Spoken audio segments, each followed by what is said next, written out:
Buenos días, mi nombre es Diego Valenzuela y yo les voy a presentar avances y desafíos de la corrupción en Guatemala. La corrupción en Guatemala lastimosamente es más frecuente de lo que creemos y ataca por razón de territorio, poder, estado socioeconómico, opinión política, identidad de género, entre otras. Partiendo del concepto de corrupción y de los distintos actores y cómplices, directos o indirectos, dentro de esta red de negocio criminal, las fuentes bibliográficas que he citado en el escrito inicial dan a entender que la corrupción ataca los principios básicos de los derechos humanos.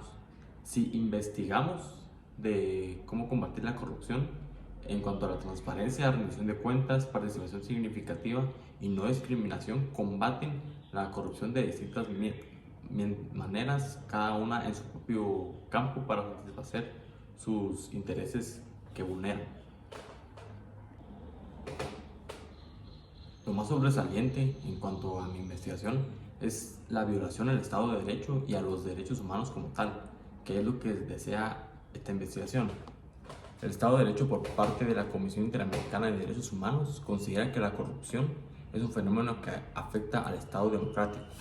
La corrupción constituye un elemento importante para tener en cuenta cuando hablamos del análisis inconstitucional democrático, mientras que los diversos Estados miembros de la OEA reconocen que la corrupción socava las instituciones y políticas públicas, orden moral, orden democrático y justicia.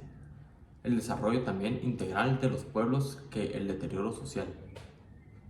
En Guatemala, por ejemplo, este deterioro se ve reflejado en los pueblos indígenas siendo discriminados racial y culturalmente, y tras haber indicios de corrupción no pueden avanzar junto con los demás. Varias de las fuentes visitadas citan a la corrupción como la meta para obtener poder, y así entre grupos privados de los propios funcionarios quedar para que todo se dirija a sus cuentas. Eso creía yo también. Esta opinión amplió mi manera de ver ese tema. Su estudio indica que los avances sobre la corrupción son tales que ahora el propio dinero de los funcionarios son los que los llevan a obtener ciertos cargos, son ahora el procedimiento para que ellos ganen más que los propios funcionarios públicos. Es decir, en la primera nos dicen que la corrupción es una meta para poder tener más dinero, y en la segunda que es el procedimiento en la que el dinero compra el acceso a la corrupción. Mi hipótesis está ligeramente correcta, ya que mi hipótesis la llevé más sobre el aspecto humano y cómo se ve desde fuera. En verdad creo que Guatemala podría ser mejor un día, pero no creo que sea de manera muy pronta, puesto que estas personas tienen que ser mayor a 30 años para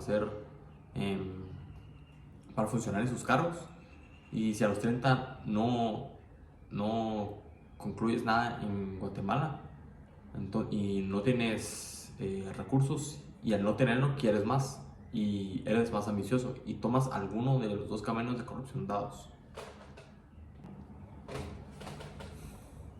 Hoy en Guatemala nos encontramos en un punto crucial en la lucha contra la corrupción.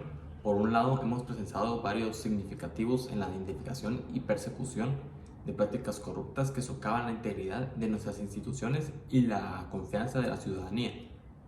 Sin embargo, esos avances coexisten con desafíos persistentes que exigen un compromiso renovado y estrategias innovadoras para erradicar este flagelo que aún amenaza nuestro tejido social y económico.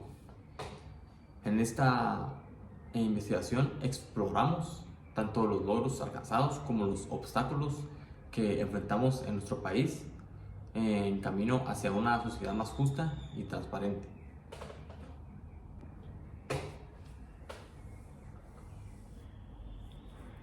Otro argumento que pueden darse y que muchísima gente cree es que los países no corruptos simplemente no son corruptos por su cultura. Ahora, cito al danés promedio, simplemente es menos corrupto que el guatemalteco promedio. Tenemos el gobierno que nos merecemos. El cambio comienza con uno mismo. No podemos explorar de los gobernantes lo que no somos.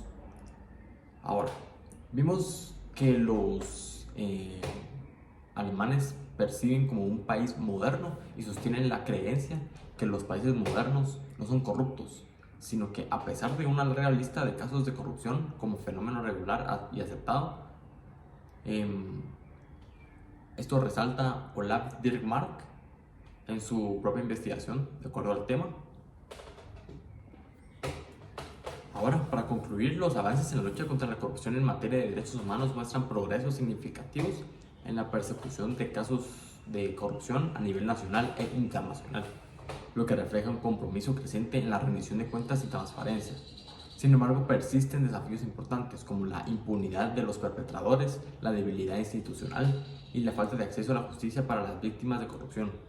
Para abordar estos desafíos se requiere una acción coordinada entre gobiernos, sociedad civil y organismos internacionales, con un enfoque en fortalecer las instituciones, promover la transparencia y proteger los derechos de quienes denuncian la corrupción.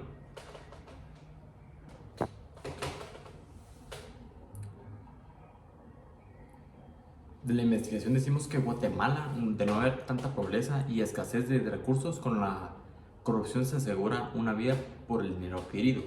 En verdad, ahora en Guatemala todo se tiene que conseguir con mucho más esfuerzo que antes. Tan solo hay que ver la canasta básica, comprada al salario mínimo y número de integrantes por familia guatemalteca. Ni siquiera eso pueden comprar estas personas que denuncian la corrupción, que en lugar de vivir una vida plena, sobreviven en un país donde la palabra más usada para describir a los altos cargos es corrupción. Este fue mi video del trabajo final.